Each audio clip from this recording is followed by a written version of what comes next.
This is a quick informative video about some of the various textures you can create with watercolor and plastic wrap.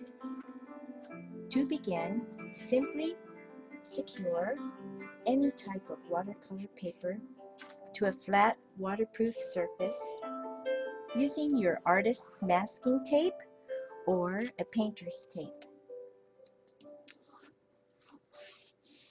Then completely saturate it with clean water using a flat, wide, soft brush.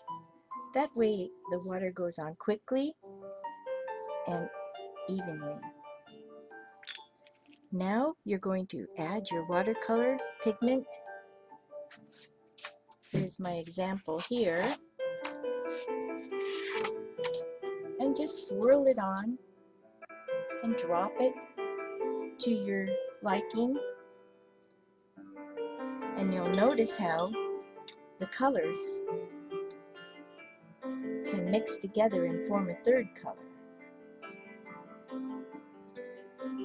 I always try to keep an eye on those corners and edges while I'm doing this.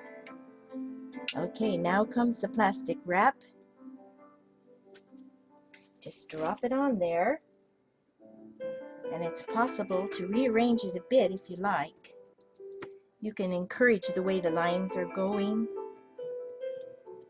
But remember, the more you touch it, the more the colors will mix. So you don't want to work with it too much.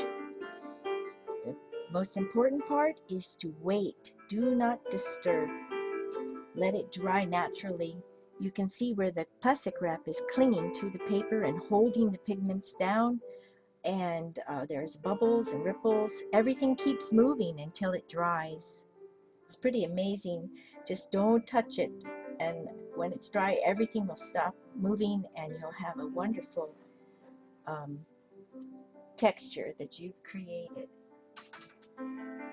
You can see, for comparison, I have created a couple of textures side by side. One I used inexpensive 5x8 index card. The other is on a more expensive card. It's a canvas, cold pressed, 140 pound, and they both turned out fairly similar. Good thing about this is you can take notes and experiment more on the inexpensive paper. Use your margins to see what happens.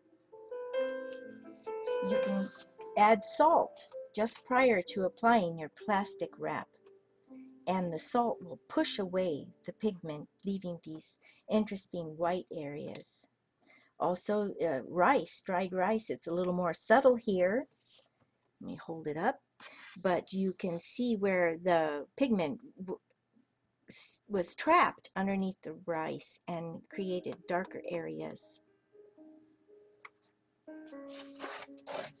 It's possible to put this basic wet in wet plastic wrap texture right over an existing piece of art.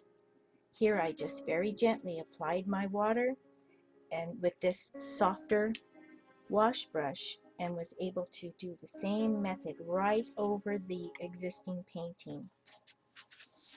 Here we have this example where we've done one texture, let it dry, and then laid a dried flower over it and created a whole nother texture over it. It's nicest when you have, works out the best when you have very dark contrast and very light tonal values. Here is a good example where I did that, and then I had my lighter background. These are going to be trading cards, and then I used masking fluid here, painted it on, did a wash, was able to peel it off, and then come in and paint in those darker areas and make the highlights that are necessary. Okay, so if you get brave and try all kinds of new things. I found bubble plastic wrap. Put that on there. Let's see. First part, I got it wet, dripped in some colors, making them more round. and then put this on, let it stay overnight, and came back in the next morning with some green and the plain plastic wrap, creating these lines here. It looked like little leaves to me. I was very happy with how that turned out. All right, well, there you go.